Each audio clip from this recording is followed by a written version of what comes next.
Latest എന്ന് പറഞ്ഞവർ ഇന്നത്തെ സുവിശേഷത്തില് ഈശോ പിശാചുകളെ പുറത്താക്കുന്നത് പിശാചുകളുടെ തലവനായ ബേൽസെബൂലിനെ കൊണ്ടാണ് എന്ന് ആളുകൾ ഈശോക്കെതിരെ പരാതി പറയുമ്പോൾ ഈശോ ചോദിക്കുകയാണ്, സാത്താൻ തന്നെ അവനെതിരായി ഭിന്നിച്ചാൽ അവന്റെ രാജ്യം എങ്ങനെ നിലനിൽക്കും?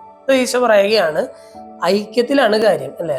ഒരേപോലെ നിൽക്കുന്നുണ്ടെങ്കിൽ, നമ്മളെല്ലാവരും ഒരുമിച്ച് നിൽക്കുന്നുണ്ടെങ്കിൽ അതിലാണ് കാര്യം. ഈശോ പറയാണ്, പിശാച് പോലും തനിക്കെതിരായിട്ട് ഭിന്നിച്ചു നിന്നാൽ പിശാച് പോലും തകർന്നു പോകും എന്ന് പറയുകയാണ്. എന്ന് പറഞ്ഞാൽ ദൈവപുത്രന്മാരുടെ കാര്യം പിന്നെ പറയാനുണ്ടോ? ഈശോ പറയുകയാണ്, നിങ്ങളുടെ ഇടയിൽ ഒരു ഐക്യം ഉണ്ടെങ്കിൽ മാത്രമേ നിങ്ങൾക്ക് നിലനിൽപ്പുള്ളൂ. സാത്താൻ പോലും അവനെതിരായിട്ട് ഭിന്നിച്ച് നിൽക്കുന്ന കുറച്ച് ആളുകൾ അവന്റെ കൂട്ടത്തിലുണ്ടെങ്കിൽ അവന്റെ രാജ്യം പോലും തകർന്നു പോകും എന്ന് ഈശോ പറയുകയാണ്. ഇന്നത്തെ സുവിശേഷ ഭാഗം വായിച്ചു കഴിയുമ്പോൾ നമ്മുടെ ജീവിതത്തിലും ഈശോ ആഗ്രഹിക്കുന്ന ഈ ഒരു ഐക്യം കൊണ്ടുവരാനായിട്ട് നമുക്ക് പരിശ്രമിക്കാം. ഈശോ യോഹന്നാന്റെ സുവിശേഷത്തില് പുരോഹിത പ്രാർത്ഥനയിലൊക്കെ ഈശോ പ്രാർത്ഥിക്കുന്നത്, പിതാവെ, ഞാനും അങ്ങുമായിട്ടുള്ള ഒരു ഐക്യം പോലെ തന്നെ ഈ ശിഷ്യന്മാർ തമ്മിലും ഒരു ഐക്യം ഉണ്ടാകണേ എന്നൊക്കെ പ്രാർത്ഥിക്കുന്നത് നമ്മൾ കാണുന്നുണ്ട്.